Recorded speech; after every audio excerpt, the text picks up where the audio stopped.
Robbie, don't even talk about that. Don't. I'm getting mad I now. Don't wait till talk I about that. Anything. No, don't finish your sentence. Don't finish your thought. Shush. Don't even do it. Stop. No, don't say it. see. I told you you'd have nightmares tonight.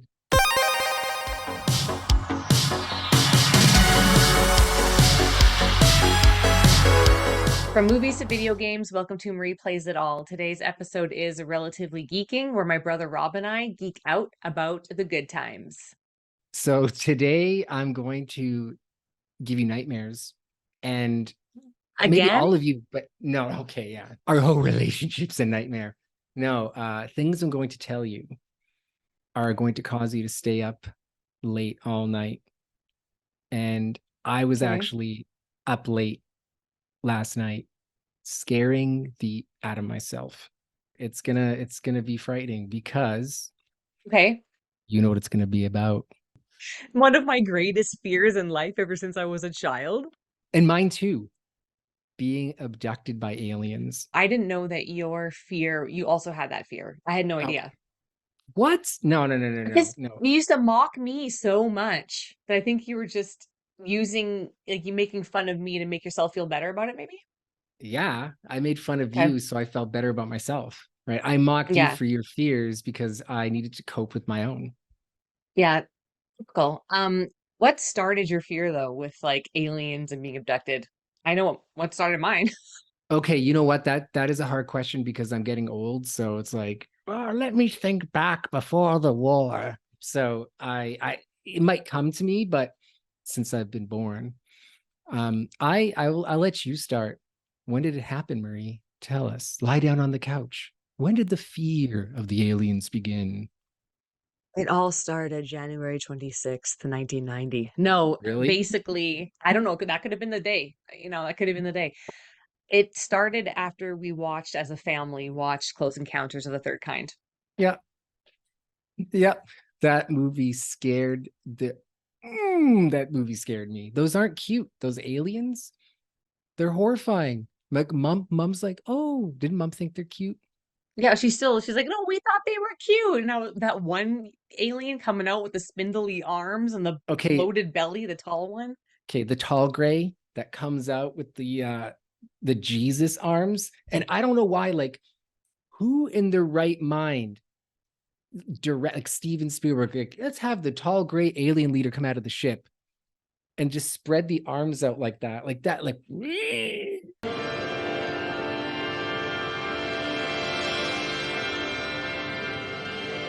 why? This is crazy. This is frightening. And Getting it's watery you eyes. don't see it's just are you getting the watery eyes? Mhm. When I was looking up alien stuff today, the goosebumps were real. Oh. And I started entering a fantasy that I was some super spy and I broke into S4 at Area 51. But anyway, like I'm like a child, right? I'm just like, Hmm. I'm gonna get to the bottom of this and then get knocked off by the CIA. I know they're listening to us right now.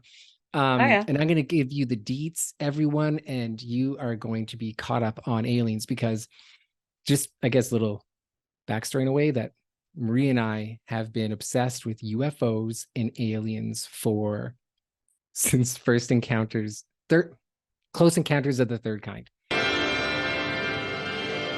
I am worried that just one day I'll remember the time I was abducted. Like I'll be cutting the lawn and all of a sudden I'll like freeze or I'll see a headlight and it reminds me of that time. What used to bug me a lot because when I was a kid, I got nosebleeds like what, twice a week? Like Mm-hmm. gushing, pouring blood nonstop like a faucet, Yeah. nosebleeds all the time. I probably should have went to the doctor for it. Never did. Well, yeah, you need But to get the alien probe out of your nose. yeah, so Rob would say, like in Total Recall, how he takes that thing out of that tracking device out of his nose. The aliens put one of those in you, and I was just like, okay, done. Now I'm like, what is that? Yeah.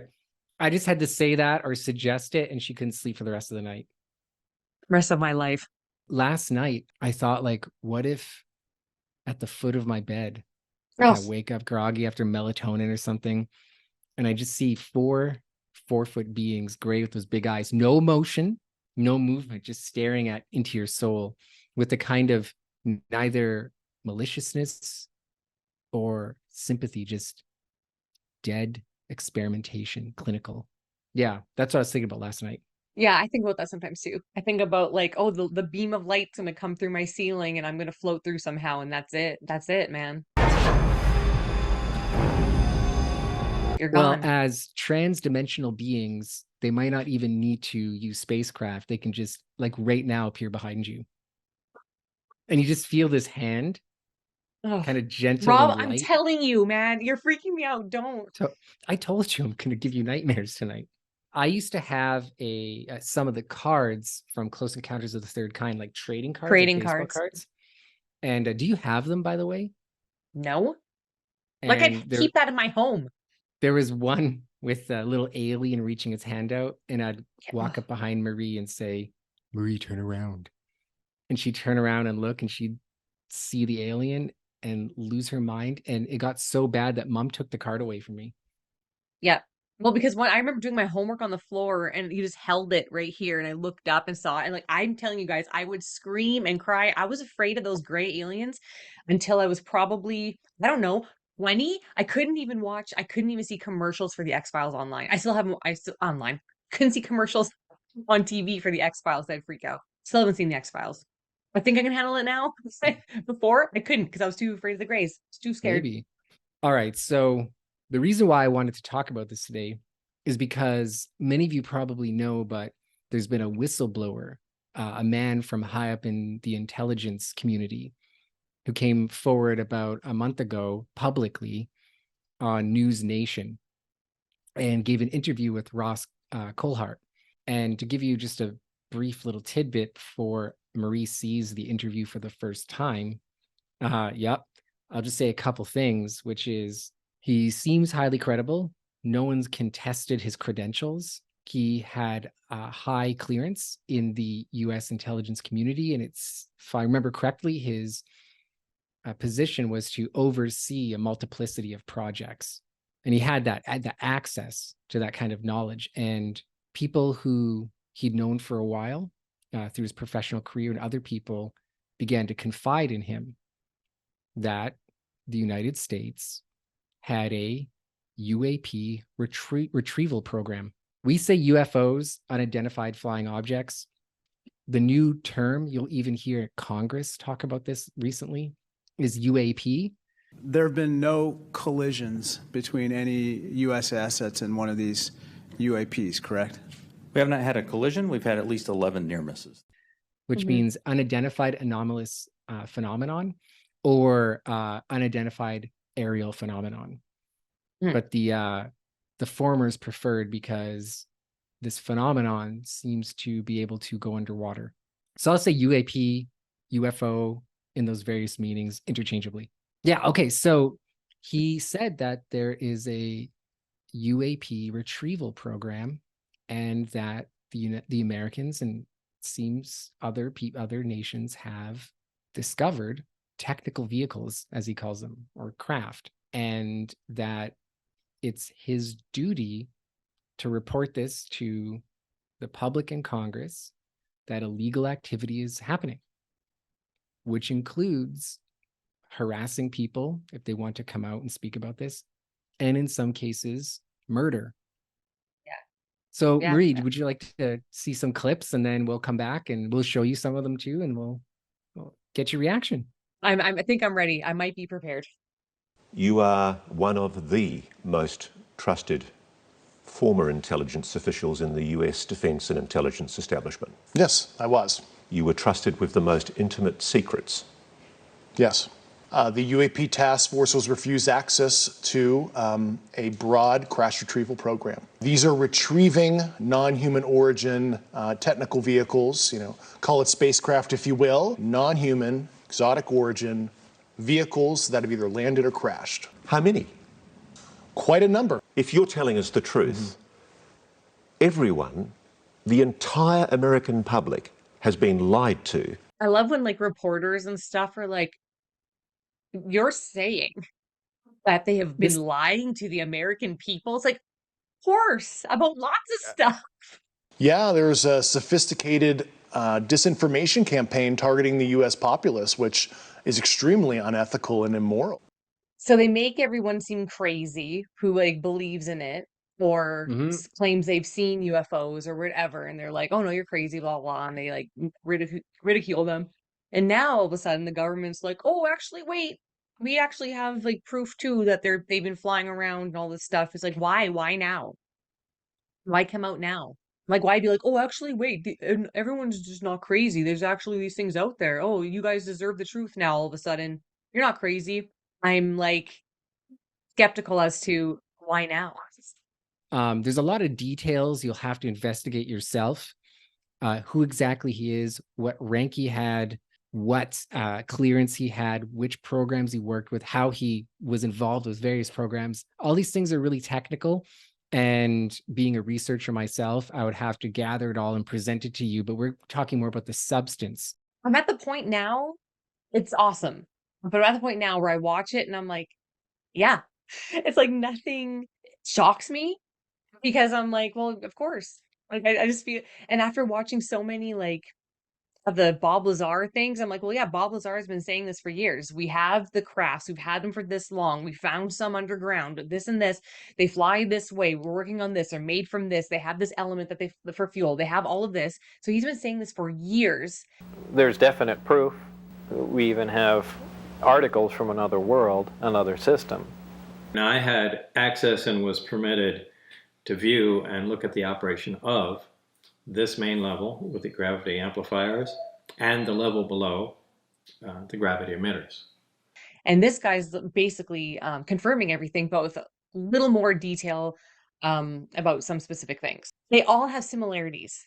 Like if you watch like so many alien documentaries, UFO documentaries, there's so many similarities in all of them where it's like it's too many to be a coincidence. And then now with this guy saying all this stuff and Bob Lazar saying all this stuff for years, it's like, well, and now the government's like, oh yeah, here we have these videos, by the way, here.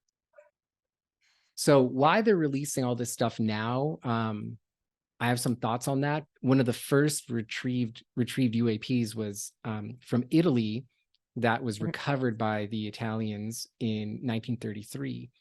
And after the Mussolini's fascist regime fell, the Vatican brokered a deal with the United States to get that craft or that vehicle and give it to the Americans. Why do you think the Vatican would be involved with anything to do with aliens and stuff? Like, what do you think? Like, why do you think the Vatican would take interest into that?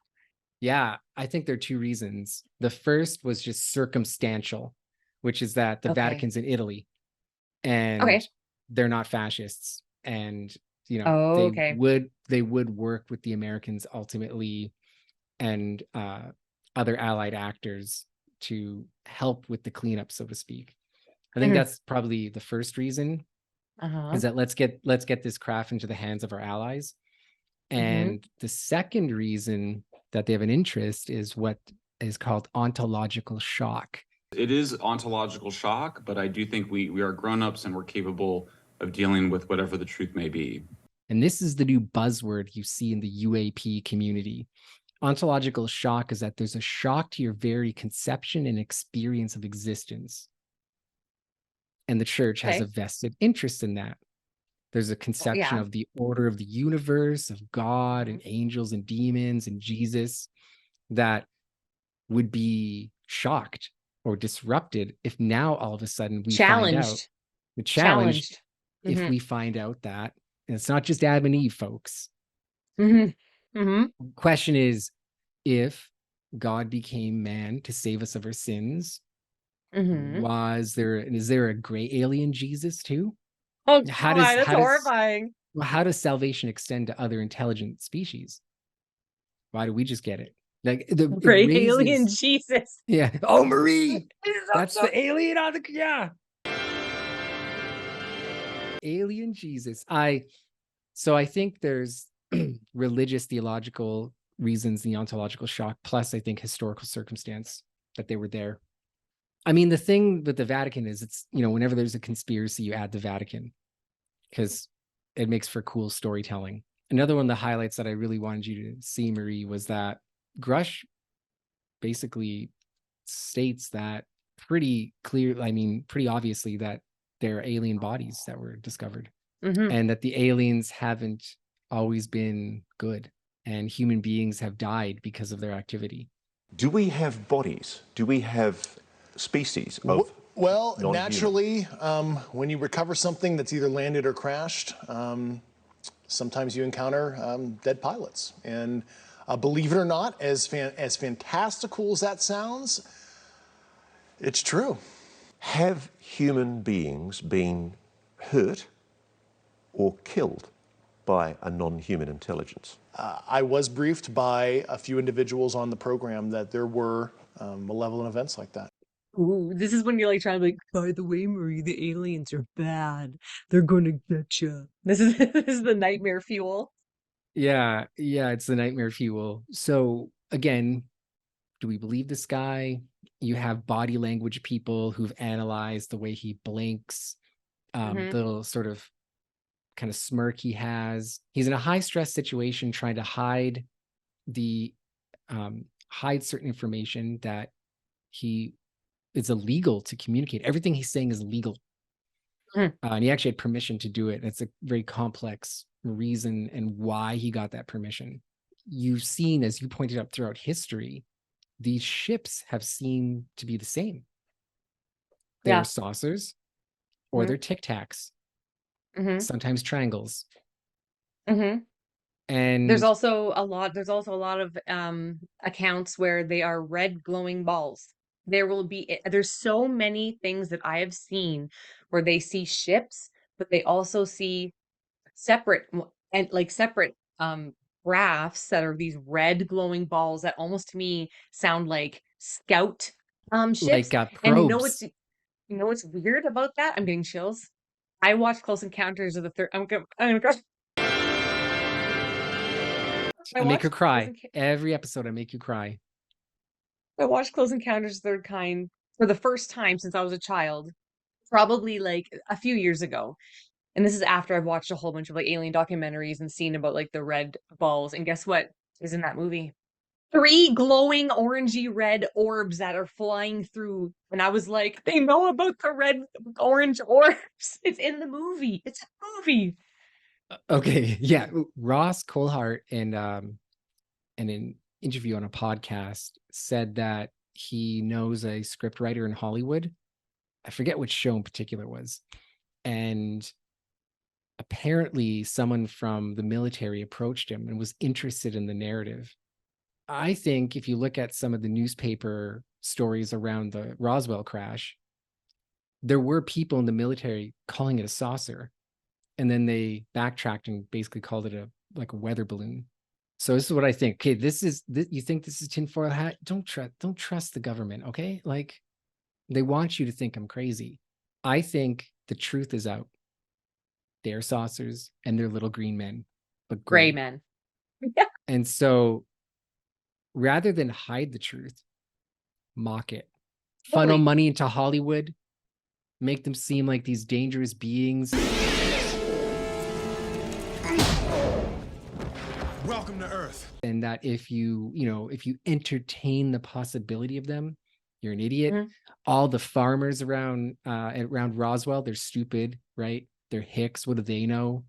It's delusional. It's a fantasy. People want lie. People want fame. But if you start putting it all together, and you could do a video of this, and other people have done videos where you just account after account, government official after government official, there's a pattern, as you said. There's these patterns. And the Phoenix Lights, they mocked that too. And the governor, whatever was a governor, whoever in Phoenix, Arizona, came out after, and he was like, yeah, they told me to like ridicule everyone who saw the aliens. And didn't he see it himself? Well, I saw a huge craft just kind of come right over Squaw Peak. Unquestionably, it was a UFO, which means unidentified flying object. He's like, oh, we found the culprit for the Phoenix Lights, and they bring out someone dressed as an alien. I suggested that it was time to end months of speculation on the question and investigate the matter once and for all to clear it up. Now, this just goes to show that you guys are entirely too serious. Yeah. Make everyone seem crazy. So it's hiding in plain sight with a twist to it. So here's a lot of the truth, some deception with ridicule. Mhm. And so, Mhm. like, there are certain like academic circles, you can't talk about this. Like, what do you think of UFOs? Like, you're completely dismissed. You're not serious. It could harm your career if you're a Mhm. university professor and you're talking about this. Like, you can't. Yeah. It's completely looked down upon. You're a quack. But so is David Grush lying? Was there a disinformation campaign that he's consciously a part of or unintentionally a part of? Mhm. So, I mean, one of the alternatives is that this UFO stuff is to hide American technology.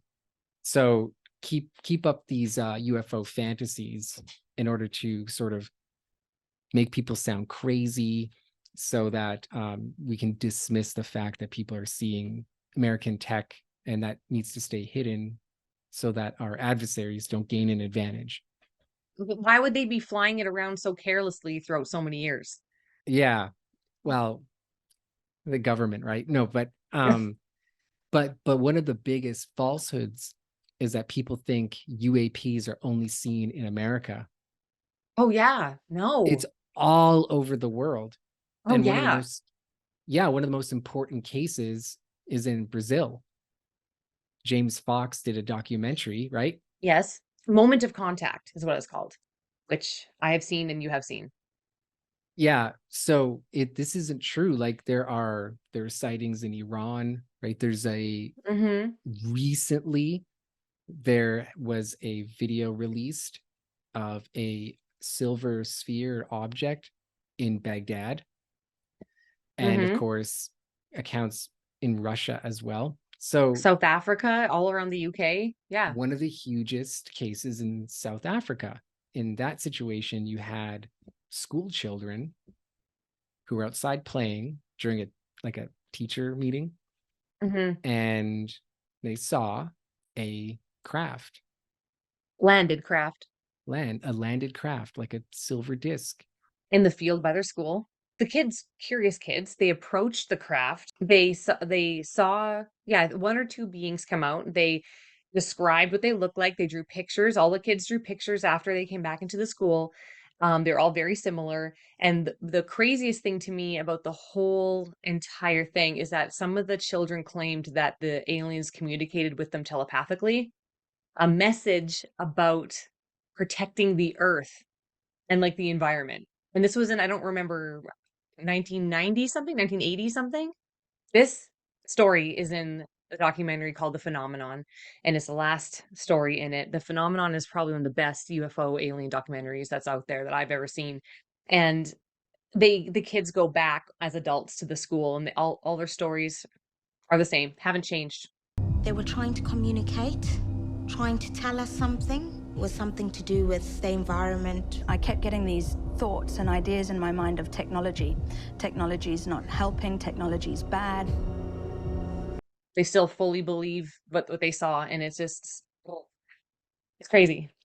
There's another interesting connection to aliens in the environment, which relates to the USS Nimitz case from 2004, where footage of this craft caught on radar by a pilot was distributed across mainstream media.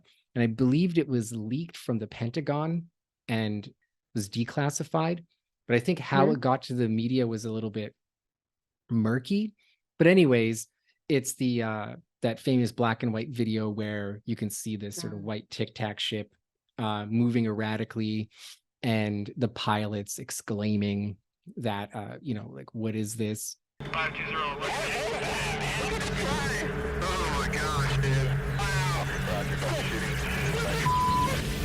While the pilot saw that, the crew working with the radar saw these various objects moving from tens of thousands of feet to just above the water, right? And this, the Nimitz case, of course, is that many ships training, off the coast in the sea, and the pilot David Fravor, he talks about his encounter with this Tic Tac shape. But a man named Kevin Day, who was the chief radar officer, had a weird encounter with the environment and in the ship. And Oh, I'll let you okay. see this clip, Marie. It's weird. My concerns actually manifested into nightmares, end of the world type, tsunamis, tidal waves, earthquakes, forest fires, floods, that type of stuff, which was really weird. Something's happening here. And my personal fear is, what if happened to me happens to the whole damn world at the same time? Oh my God. Oh my God. First of all, I believe everything that that man is saying. You're looking at Kevin Day, who was on the USS Princeton, and he was a radar officer. I need to get my ranking correct, but he's working with the radar, and he's been watching these crafts move erratically, vertically, horizontally.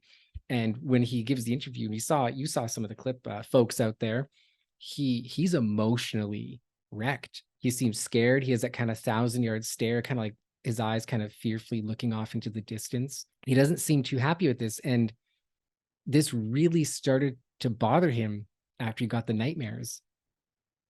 And it was the nightmares of environmental destruction, waves and earthquakes and things like that. Tsunamis and what does he mean by tsunamis? what? Yeah, waves. Well, yeah, but what does he mean by what if this happens to everyone at once? Tsunamis and the earthquakes and stuff? The dreams. If everyone saw a UAP at once, they'd have these nightmares.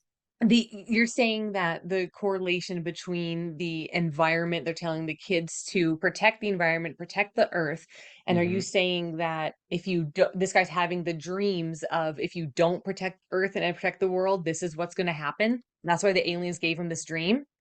Or is the alien going to say this is what we're going to come to do? Or is he saying, are they saying no, this is what's going to happen, so you got to make sure you protect the earth? Is this why also there's been so many sightings of alien crafts over top of missile silos and nuclear silos, and they've shut them down? Is that all because to protect the world and the environment? So the two theories are, there's multiple theories, but it's pretty well established that alien craft have made intrusions over American nuclear facilities and have shut them off. The ability to fire nuclear missiles, shut them down.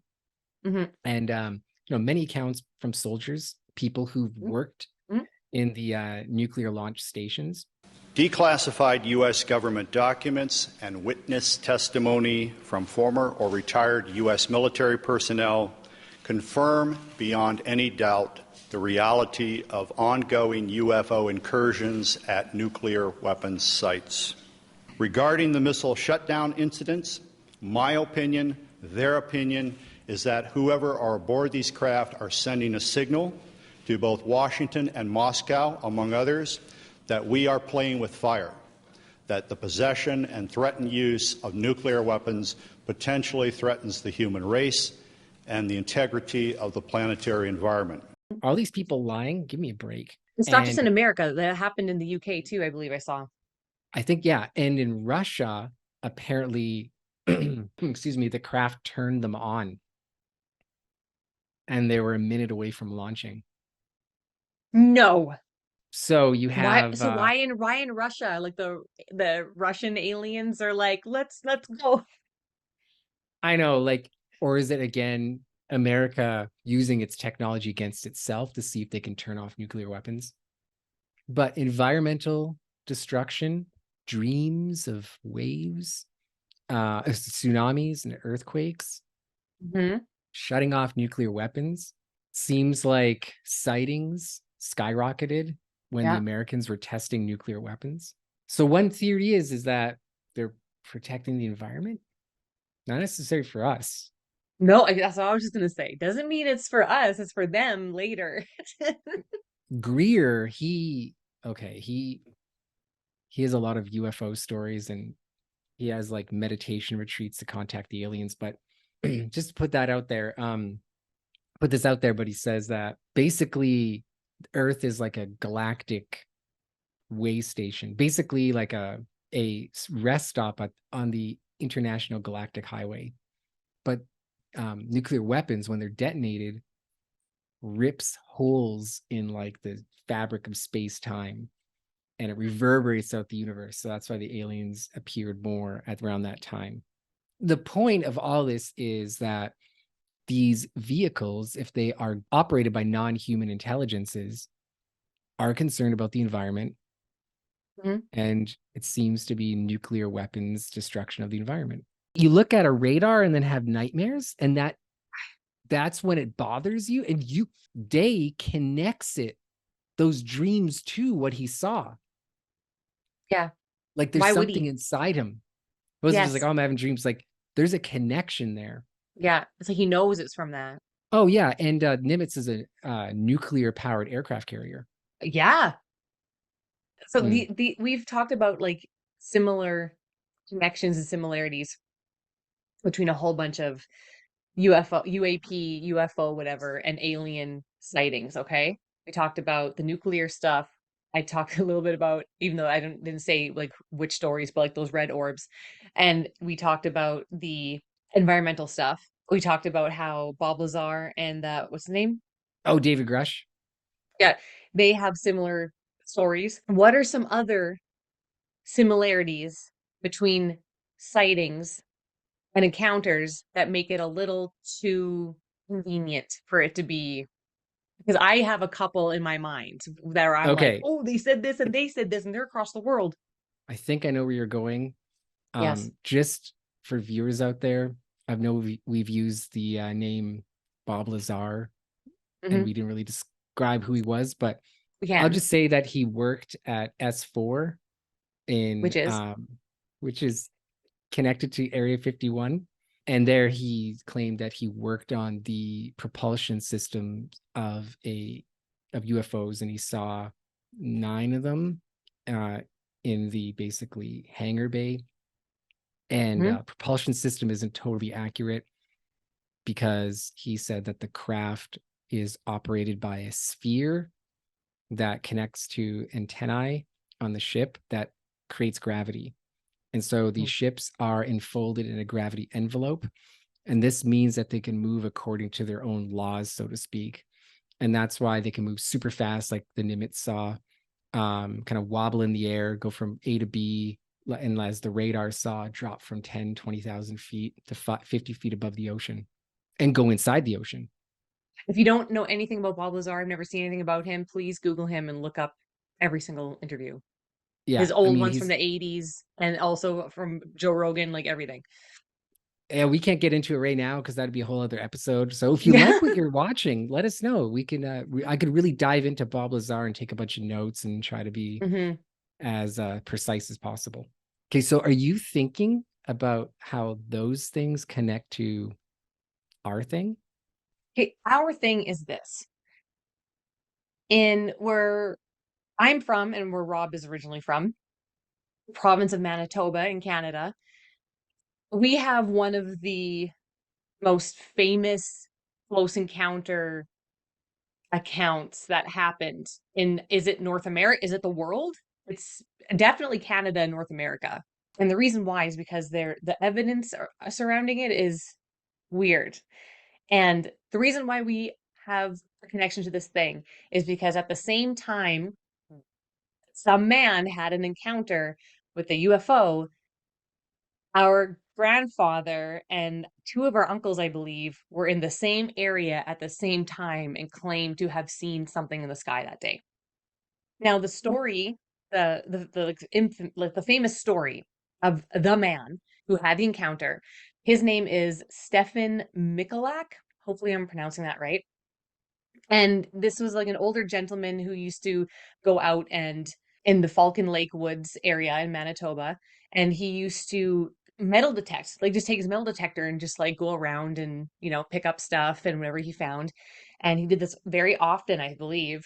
And it was May long weekend of 1967. That's a Canadian type, kind of like a holiday where it's like a long weekend. Lots of people go camping, go fishing. So there's lots of people in the area, I think, and our grandpa happened to be there. So it was May 20th, 1967, I think, and the Stefan Michalak was out metal detecting, and he came across a landed spacecraft. First, he looked up and saw 2 cigar-shaped objects with reddish glow hovering 45 meters away. And one descended, landing in the forest, and he approached one took a sketch. There's a whole sketch and everything online. You can look this up. So he noted that there was a door on the side of the craft with bright lights kind of radiating through. He went closer to it and he noted that the metal ship was very smooth with no seams at all. He then looked into a bright doorway, and when he stepped away, 3 panels slid across the door opening and sealed it. And he reached out and touched it.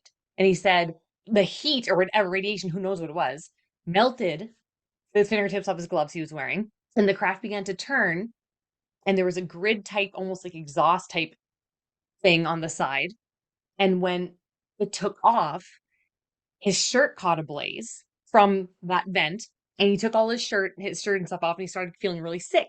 There's photographic proof of his shirt being burnt with this grid pattern of these, like, all these dots, okay? And that was burnt onto his skin. And his son said, and his son wrote a book about it. I have the book here. His son said that when he would go into his dad's room, he smelled like sulfur and like burnt motor, and it was coming out of his pores. And he was sick for like a really long time, and on and off sick. Like, I think it sounds like radiation poisoning. People went like to investigate that spot. They found high radiation. They found a mark in the ground. They found metal. They found actual metal on the site. There's all this evidence. I used to watch Unsolved Mysteries with my grandpa a lot.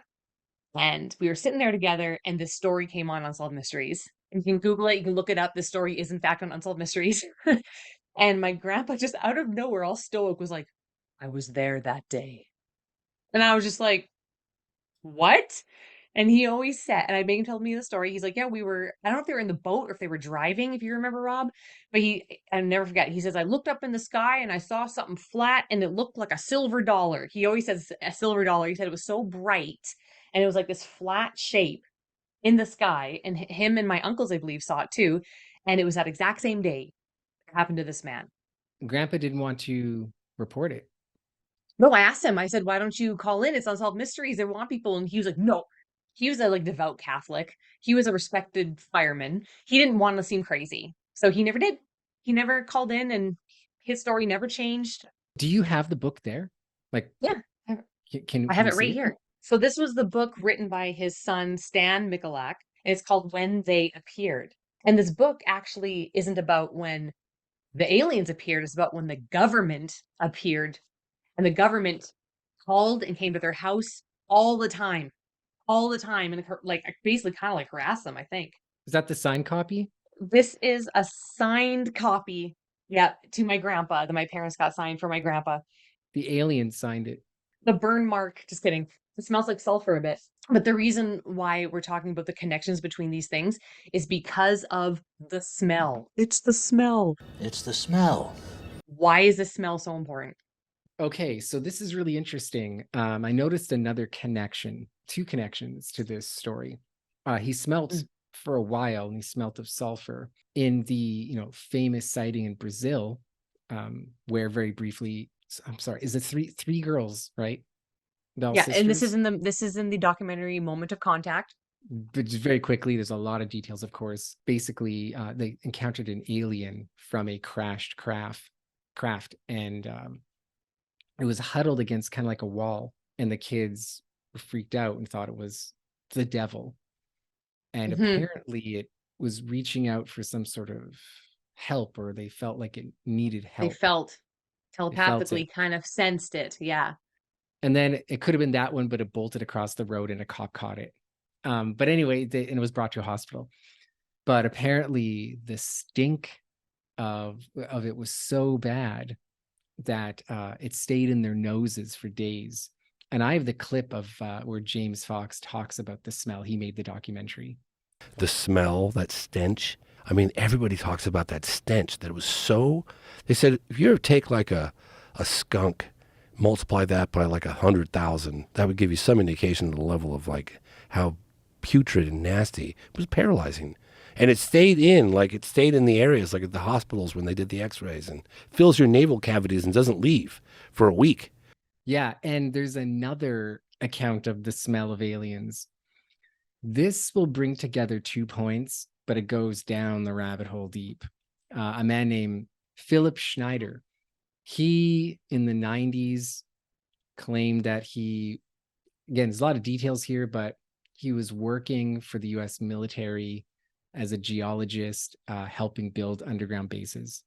It's hard to find his videos on YouTube, but he descended down a shaft with a US soldier. And as they were going down this shaft, they come to a corridor. They arrive at a corridor. They didn't build this corridor, it was there. And one of the tall grays was standing quite close to him. He takes out his gun and blows him away. He may have killed two, but anyways, he shoots an alien, whatever, blows him away. And there's another alien and it just like waves its hand. And this beam shoots out and blasts off Schneider's fingers, rips a hole into his chest. And he has the scar along his chest and his fingers are all like blowing off. And like 66 or 60 some odd soldiers were like fighting the aliens and the 3 make it out alive. What he noticed was the smell. About from me to this elderly woman here in the front was sitting a 7-foot tall alien gray. The stench was worse than the worst garbage can you can imagine. I killed 2 of them. Yes, they're mortal and they do die. One of them did this. All I remember is that he just kind of waved his hand in front of his chest, and the next thing I know, this blue beam hit me and just literally opened me up like a fish. And burnt my fingers right off of me. What is this smell? Is it a protective coating they have on them? Or is it just radiating out of them? Is it so strong of radiation that's what it smells like? Because that would, like, what is it? What smells like sulfur? This place smells like sulfur, and it's one of the fundamental attributes of this place. What? Hell. They're demons. This is why they can come into your room at any moment. They're demonic. Rob, like, they're demons. Since demons throughout history appear according to the mode of knowledge at the time. So they're monsters in the past because people thought about monsters. But today we're too technologically advanced. So instead of appearing, because they're immaterial beings, they don't have literal bodies. They can manifest bodies. They manifest bodies in a way that seems kind of knowable to us, understandable, plausible. So we're all into space and spacecraft, so they appear as vehicles. They appear as the vehicle. Like it's a demon manifesting that. And little Martian spacemen. And they reek of sulfur. And they're malevolent. And they say we can control you and do what we want. Let's go deeper.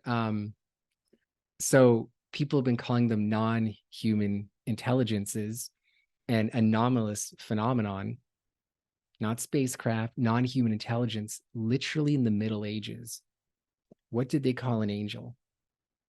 They called it the intelligences. They were disembodied intelligences, non-human intelligence. So then maybe, right, they're not from outer space or another planet, but they're from pocket dimensions that connect to hell. Oh my God, don't. That's like even worse. Well, I always thought like maybe they're interdimensional, but I never thought about that aspect. Oh, it gets worse. That means that like you could just turn your bathroom light on and they're there. I mean, what's creepy about the aliens is they're 3.5 to 4 feet tall, which makes them weirder. Like imagine like 10 of them around you poking you. With, no, like... can you? Oh my God. Okay, okay, we can't talk about this. I'm like literally hyperventilating. I feel like I'm gonna throw up. Anyway, have sweet dreams. Are we wrapping it up? Those are some of the stories. We wanted to talk more about like the substance and the general aspects of the encounters. To get into the details would be very long, and I'd have to do a lot more research. So if you are interested in learning more about a particular story, Marie and I will work on it. I'm not going to bed tonight, man. It's not happening. You psychologically held up the alien card to me like when we were kids. This is what you did to me. Worse, much worse. On that note, thank you for watching this episode. where we discussed aliens, UAPs, hell apparently, demons. You can watch more of my content on our YouTube channel, Not a Strong Start. You can follow us on Instagram or Twitter or Threads, I believe, at Not a Strong Start. You can follow me on Instagram at Replays It All. And you can listen to us anywhere you listen to your podcasts. Please like and subscribe. It would mean a lot to us. We'd also love to know in the comments whether or not you'd like to hear more about these stories, whether or not you're afraid. Do you believe in aliens or not? If you do think aliens or UAPs exist, what do you think they are? Where do you think they come from? Are you interested in anything else paranormal? Because Robbie and I are interested in all things paranormal, and we would love to talk about it at any time. So let us know in the comments below. Comment on Instagram, all that stuff. I don't know, Rob. Do you believe though? I think I believe. So I also say never stop playing and don't stop believing. But also, I might not believe tonight, just so as a comfort. The truth is out there.